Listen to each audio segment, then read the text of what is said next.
2021년 1월 23일 LA 온누리교회 가정에서 함께하는 영상새벽 예배입니다. 오늘 말씀은 마태복음 5장 38절에서 48절 선한 방법으로 악을 이기십시오 라는 제목으로 말씀 전해주십니다. 눈에는 눈으로 이에는 이로라는 말도 너희가 들었다. 그러나 나는 너희에게 말한다. 악에 맞서지 말라. 누가 내 오른뺨을 치거든 왼뺨마저 돌려대어라. 누가 너를 고소하고 속옷을 가져가려 하거든 겉옷까지도 벗어주어라. 누가 내게 억지로 1밀리온을 가자고 하거든 2밀리온을 같이 가주어라. 내게 달라고 하는 사람에게 주어라. 그리고 내게 꾸려고 하는 사람을 거절하지 마라. 내 이웃을 사랑하고 내 원수를 미워하라 라는 말도 너희가 들었다. 그러나 나는 너희에게 말한다. 너희 원수를 사랑하고 너희를 핍박하는 사람을 위해 기도하라. 그리하면 너희가 하늘에 계신 너희 아버지의 아들들이 될 것이다. 하나님께서는 악한 사람이나 선한 사람이나 똑같이 햇빛을 비춰주시고 의로운 사람이나 불의한 사람이나 똑같이 비를 내려주신다. 너희를 사랑해주는 사람만 사랑한다면 무슨 상이 있겠느냐? 셀이라도 그 정도는 하지 않느냐? 형제에게만 인사한다면 남보다 나을 것이 무엇이겠느냐? 이방 사람도 그 정도는 하지 않느냐? 그러므로 하늘에 계신 너희 아버지가 온전하신 것 같이 너희도 온전해야 한다. 할렐루야! 함께 찬양하시겠습니다.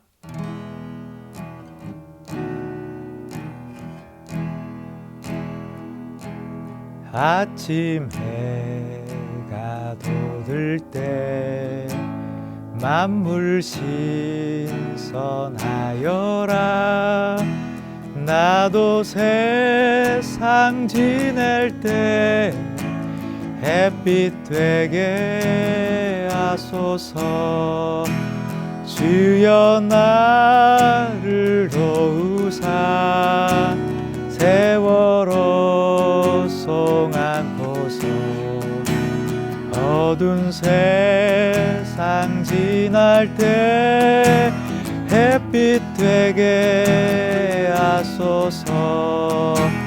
한 번 가고 안 오니 빠른 과는 지날 때 귀한 시간 바쳐서 햇빛 되게 하소서.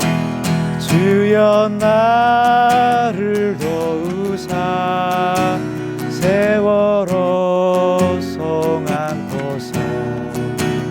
어두운 세상 지날 때 햇빛 되게 하소서. 주여 나를 도우사 세월호 송안고서. 어두운 세상 지날 때 햇빛 되게 하소서. 아멘. 할렐루야. 1월 23일 가정에서 드리는 새벽 예배에 함께 하신 모든 분들을 주님의 이름으로 축복합니다. 이제 팬데믹이 미국에 본격적으로 진행되어 불편한 상황을 겪은 지 1년이 가까우고 있습니다. 이런 어려운 상황 가운데 사회 시스템의 문제들이 드러나고 불편한 가운데 때로는 우리 각자의 연약한 모습이 겉으로 드러나기도 합니다. 이런 어려운 시기가 될수록 감정의 부딪힘이 생기고 갈등이 생기게 됩니다. 어쩌면 그리스도인의 특별함이 삶 가운데 가장 잘 드러날 수 있는 이 시기에 하나님께서 우리에게 주시는 권면과 은혜가 무엇인지 함께 살펴보기를 원합니다. 눈에는 눈으로 이에는 이로라는 말도 너희가 들었다. 그러나 나는 너희에게 말한다. 악에 맞서지 말라. 누가 내 오른뺨을 치거든 왼뺨마저 돌려대어라. 누가 너를 고소하고 속옷을 가져가려 하거든 겉옷까지도 벗어주어라. 누가 내게 억지로 1밀리온을 가자고 하거든 2밀리온을 같이 가주어라. 내게 달라고 하는 사람에게 주어라. 그리고 내게 꾸려고 하는 사람을 거절하지 마라. 오늘 말씀 39절에서 예수님은 약간 당황스러운 말씀을 하십니다. 바로 악에 맞서지 마라는 것입니다. 얼핏 들으면 이해가 되지 않는 말씀입니다. 악을 미워하고 대항하는 것이 하나님의 뜻이 아닌가요? 그렇다면 하나님께서 악을 그냥 인정하시는 것인가요? 사실 이 말씀은 악을 인정하고 받아들이라는 이야기가 아닙니다. 오히려 가장 적극적인 방법으로 악에 맞서라는 이야기입니다. 눈에는 눈, 이에는 이가 아닌 방법, 악을 악으로 갚는 것이 아닌 예수 그리스도의 방법으로 악에 맞서라고 이야기하고 있는 것입니다. 눈에는 눈, 이에는 이라는 법칙을 말하는 율법의 원래 뜻은 사실 합법적인 응보, 즉 처벌의 범위를 제한하고자 하는 것이었습니다. 율법이 세워지던 시기인 신명기 말씀을 자세히 보면 사실 죄에 대해서 벌을 내리는 것이 목적이 아니라 오히려 하나님의 정의 안에서 화평과 용서가 강조되는 것을 살펴보고 있습니다. 예를 들어 가장 먼저 도피성 제도를 만들어 억울한 징벌이 없도록 하고 율법을 세세히 나누어서 법이 사람에 우선하지 않도록 하시는 하나님의 뜻을 신명기를 통하여서 나타내셨습니다. 단순한 법칙이 사람 위에 군림하여서 그 법을 하나님으로 모시고 거기에 맞지 않는 사람들을 가차없이 처벌하는 것이 아니라 그 법을 통하여서 약자가 보호를 받으며 죄인이 가중되게 처벌되지 않으며 사정을 살펴 구제해 주는 것이 율법이 만들어진 취지이며 하나님의 사랑의 표현이었습니다. 율법의 참 의미는 예수님의 말씀을 통해 명확히 나타납니다. 안식일에 이삭을 떼어먹는 제자들을 비난하는 바리새인들을 향해서 예수님께서는 안식일의 참 의미를 설명하시며 자신이 안식일의 주인이심을 말씀하심을 우리는 성경을 통하여서 볼 수 있습니다. 안식일의 취지는 사람 위에 군림하는 법의 수호가 아니라 사람을 위한 안식과 화평임을 명확하게 말씀하신 것입니다. 그것이 진정한 율법의 의미인 것입니다. 사람은 사실 자신의 기준대로 상황을 판단하기 마련입니다. 주변 상황을 보는 것에 약하고 모든 자의 머리카락까지 세시는 하나님의 상황 판단에 이르지 못합니다. 우리는 살아오는 내내 선악의 기준을 나에게 이익이 되는 자와 그렇지 않은 자로 습관적으로 나누어 왔습니다. 금전적인 것뿐만 아니라 정서적인 것까지도 포함해서 내게 행복을 주고 연계가 있으며 이익을 주는 편과 상대의 편을 적으로 인식해 왔습니다. 이에 내 눈에 보이는 정의가 더하여집니다. 그래서 그 범위 안에 들어오지 못하는 자들은 옳지 못한 자가 되어버립니다. 이렇게 될 때 율법을 만드신 하나님의 뜻이 사라져버리고 껍데기만 남게 되어서 그 속은 나에게 이기심으로 대신 채워지게 됩니다. 그리고 이 율법은 정죄의 도구로 사용되며 나를 높이는 도구로 사용하게 됩니다. 예수님은 오늘 말씀을 통해 이러한 율법의 왜곡을 깨어버리고 본질을 말씀하십니다. 우리 기준으로 쌓아 올린 합법의 기준이 아니라 철저한 용서와 사랑으로 율법을 완성하셨습니다. 악에 맞서지 말라는 것은 결국은 선으로 악을 이기라는 가장 적극적인 악에 대한 대항인 것입니다. 우리가 잘 아는 장발장 이야기, 원제는 레미제라블이라는 프랑스 작가 빅토르 위고의 작품이 있습니다. 많은 분들이 아시다시피 장발장과 미리엘 주교의 에피소드는 용서라는 주제에 대한 대표적인 이야기입니다. 주교에게 있어서 장발장은 자신의 은기구를 훔친 도둑에 지나지 않았지만 그는 장발장에게 은초대까지 내어주면서 품어주었습니다. 이 소설 레미제라블은 이 미리엔 시부의 용서에서 이야기가 끝나지 않았습니다. 많은 분들이 여기까지만 이야기를 아시는데요. 사실은 그 이후에 신부로 인해서 회심하여 새로운 삶을 사는 장발장을 원칙주의자인 자베르 형사가 등장하여 이 사람을 정죄하며 끝까지 추적하는 이야기가 이어집니다. 장발장이 선행을 행하고 마침내 한 도시의 시장의 자리까지 오르지만은 자베르는 장발장을 악인으로 규정하여 끝까지 쫓아가 죄를 묻습니다. 그리고 결국 장발장을 다시 감옥으로 보내버립니다. 이후 그는 죽을 고비에서 장발장의 도움으로 살아나고 생강에 몸을 던져 자살함으로 그의 신념에 한계가 있었음을 드러내게 되었습니다. 이 책의 제목 레 미제라블은 불쌍한 사람들이라는 뜻입니다. 자베르 형사는 작품 내내 불쌍한 사람들의 적이었지만 결국 그 역시 불쌍한 사람들 중에 하나였습니다. 자베르의 그 한계는 무엇이었을까요? 바로 원칙과 율법이 말하는 정죄와 복수, 눈에는 눈, 이에는 이라는 법칙을 동행하게 가진, 그 법칙이 동일하게 가지는 한계였습니다. 율법으로 사람을 판단하면 결국 그 사람조차 불행해지고 맙니다. 누가 죄인입니까? 그리고 누가 의인이겠습니까? 그저 우리는 죄로 인하여 불쌍해진 사람들로 하나님의 은혜가 필요한 자들일 뿐입니다.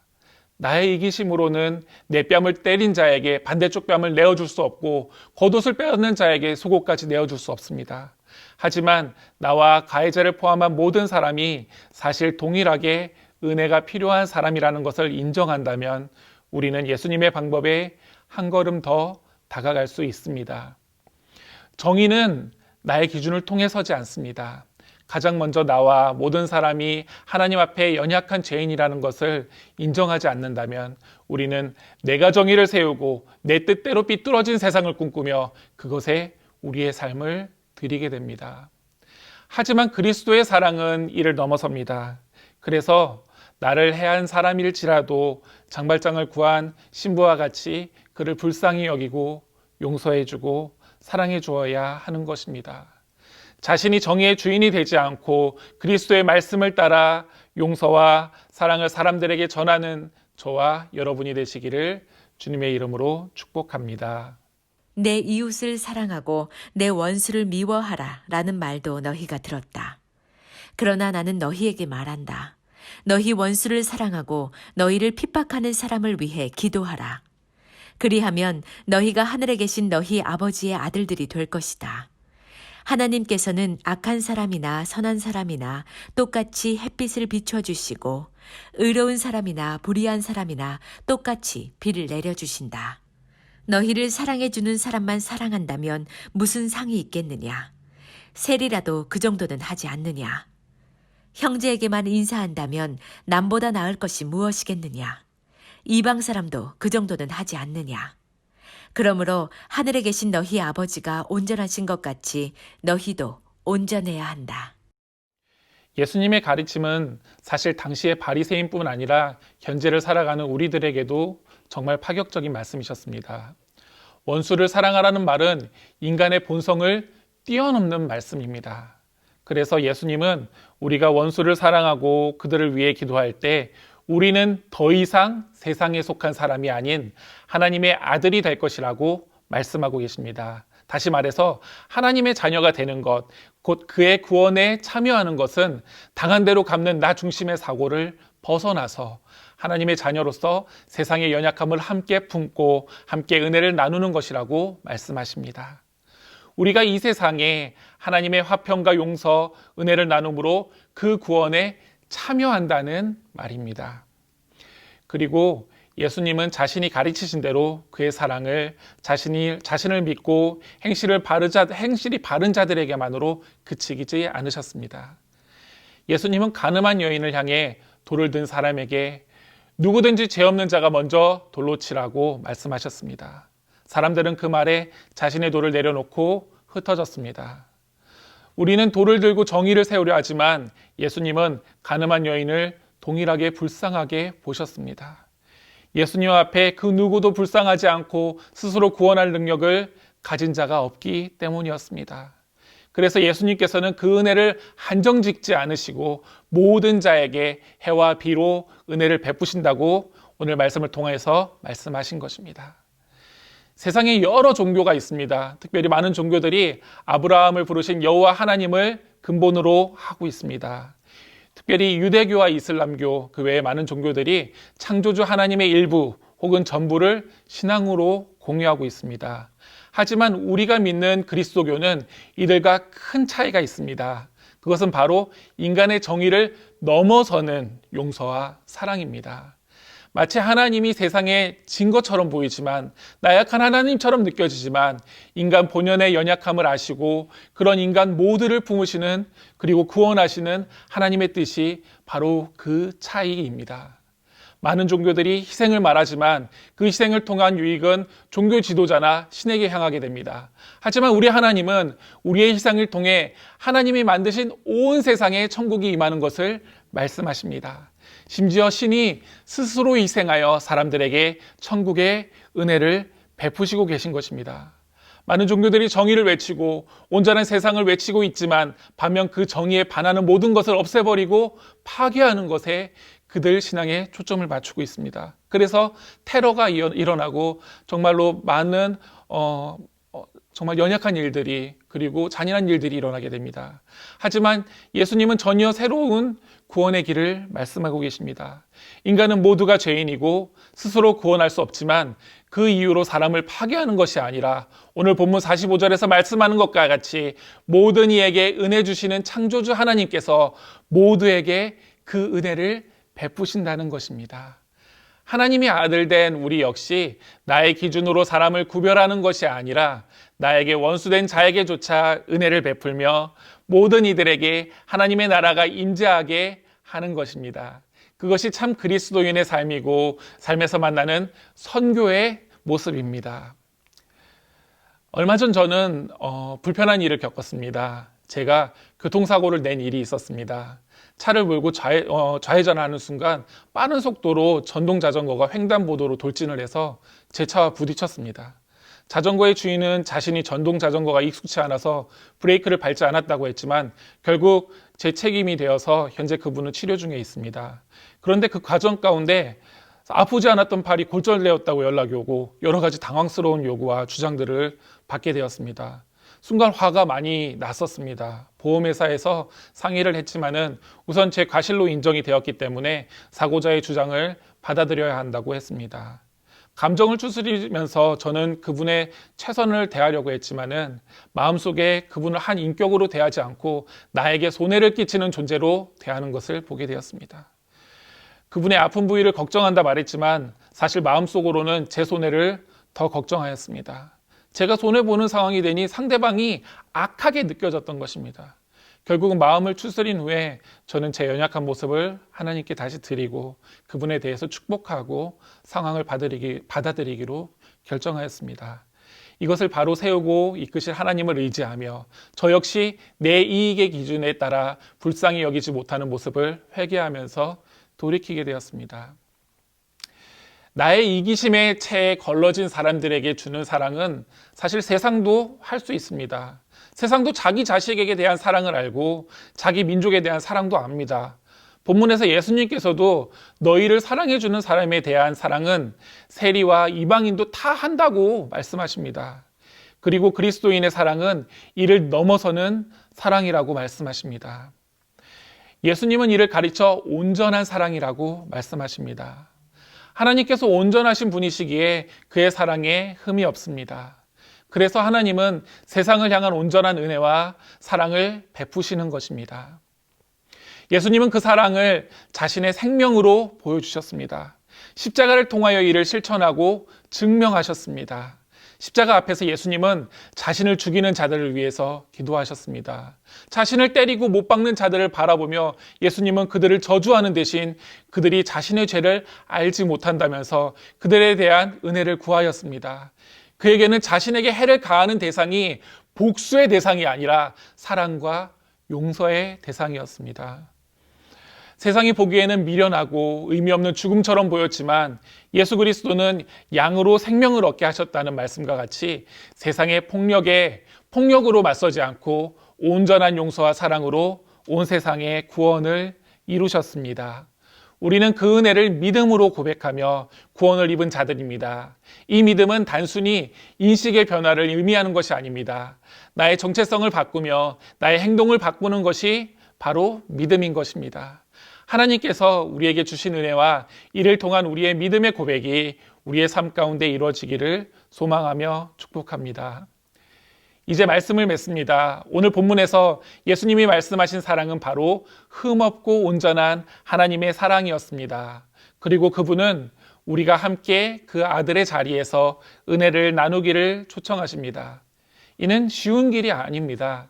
하지만 예수님께서 큰 멍에를 자신이 이미 지셨으며 우리 멍에는 가볍다고 하셨습니다. 우리가 세상의 방법이 아니라 하나님께서 세상에 베푸신 대로 베풀며 용서하며 사랑할 때에 하나님께서는 우리를 하나님의 자녀라고 말씀하시며 천국의 기쁨을 우리에게 주십니다. 그 은혜를 사모하며 날마다 승리하시는 저와 여러분이 되시기를 주님의 이름으로 축복합니다. 우리 다 같이 기도하겠습니다. 하나님 아버지, 주님께서 날마다 베풀어 주시는 사랑과 은혜에 감사합니다. 그리고 예수님께서 몸소 실천하여 주시고 보여주신 그 놀라우신 사랑에 너무나 감사합니다. 우리는 그 사랑을 배우지만 너무나 자주 하나님의 사랑을 잊고 나의 기준과 하나님 나의 뜻과 나의 감정으로 사람을 판단하고 분별하고 제 뜻대로 정죄하는 모습들을 많이 가지고 있음을 봅니다. 주님, 우리에게 분별할 능력을 허락하여 주시고 하나님의 뜻을 따를 용기를 허락하여 주시며 우리가 세상을 이기고 하나님의 자녀의 자리에서 하나님 세상을 품을 수 있는 자들이 될 수 있도록 인도하여 주옵소서. 때로 우리에게 해를 가하며 하나님 아버지, 우리가 하나님 용서를 아버지 베풀어야 되는 순간이 너무나 많습니다. 그 순간에 하나님의 뜻을 따를 수 있는 자 될 수 있도록 우리를 축복하시고 날마다 그리스도의 장성한 분량이 자라나는 우리의 오늘의 모든 성도들 될 수 있도록 주여 이끄시고 인도하여 주시옵소서. 감사를 드리고 예수 그리스도의 이름으로 기도하였습니다. 아멘.